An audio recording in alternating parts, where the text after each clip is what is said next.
vidange émotionnelle, 3 choses essentielles. 1.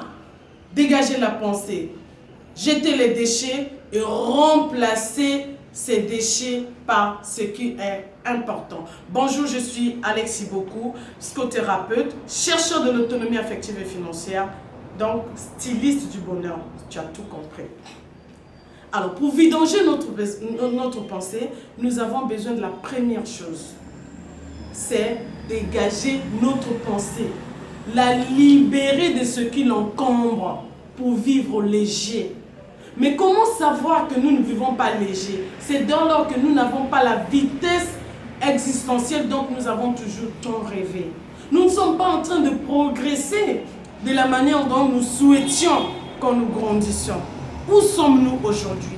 Quels ont été nos projets d'hier? Avons-nous progressé? Où sommes-nous aujourd'hui?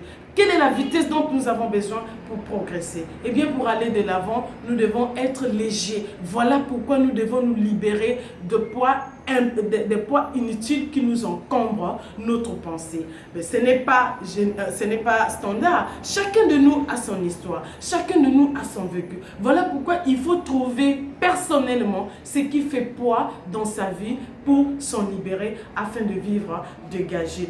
De jeter ces déchets loin de nous. Ça, nous devons le faire. Imaginons que nous avons une voiture, on arrive chez le mécanicien. Dès lors qu'on a vidangé la voiture, le propriétaire de la voiture est content, n'est-ce pas?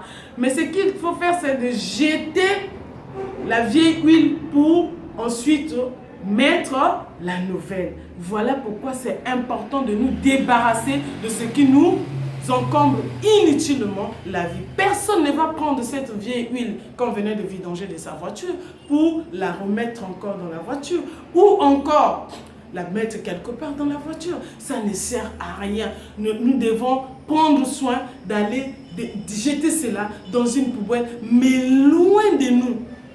La mémoire est une chose extraordinaire.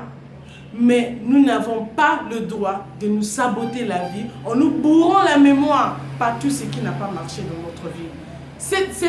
Il ne suffit pas juste de savoir que ça m'encombre. Encore qu'il faut le jeter très loin de toi. Parce que tant que ça y est là, ça va continuer à nous pourrir la vie. Et comme vous le savez comme moi, le mal domine toujours sur le bien.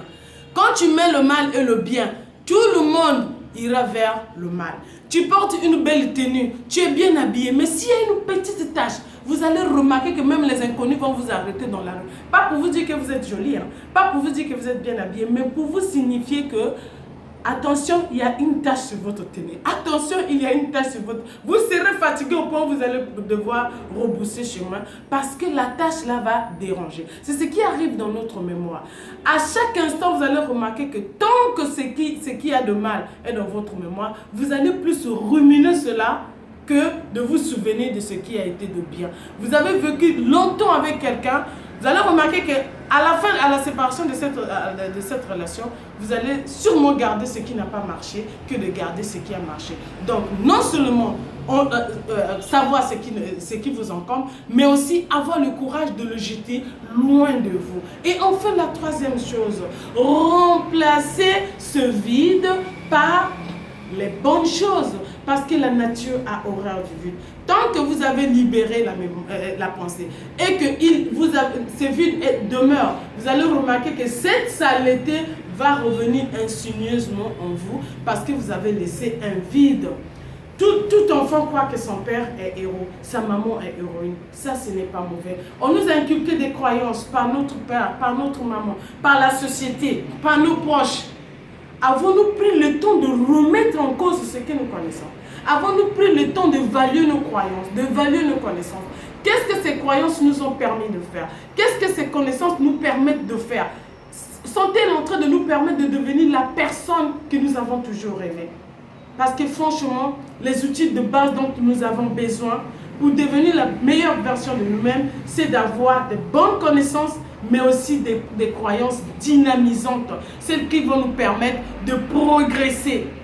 Alors, n'ayons pas peur, n'ayons pas peur. C'est vrai que nos croyances et nos connaissances font partie de notre zone de confort, mais tant que nous n'allons pas le bousculer, nous ne progresserons pas parce que, figurez-vous, le changement précède le progrès. Tant qu'on n'a pas changé, on ne peut pas progresser.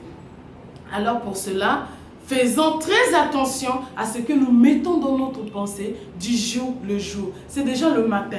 Qu'est-ce que tu as mis dans ta pensée aujourd'hui, s'il te plaît? Arrête de bombarder ta pensée par des violences, des crimes qu'on a fait, ça et là. Et surtout avec nos réseaux sociaux aujourd'hui. Avant même qu'on se réveille, il y en a déjà plein dans nos WhatsApp, Facebook, etc. On nous envoie des vidéos, on a coupé un tel, on a fait ceci, on a braqué là-bas, il y a eu une bombe par là, par ici. Vous êtes sûr qu'avec un environnement pareil, vous êtes sûr qu'avec une pensée aussi bourrée de violence, nous pouvons progresser, s'il vous plaît. De la même manière que vous veillez à votre santé, vous veillez toujours à ce que vous allez consommer pour rester en bonne santé. Veillez, s'il vous plaît, à ce que vous mettez dans votre pensée pour mieux progresser. Merci de m'avoir suivi. Et si seulement vous n'arrivez pas à faire cette vidange émotionnelle de façon personnelle, de façon enfin seule, veuillez appeler des spécialistes, il y en a plein. Qui est spécialiste de la vidange émotionnelle?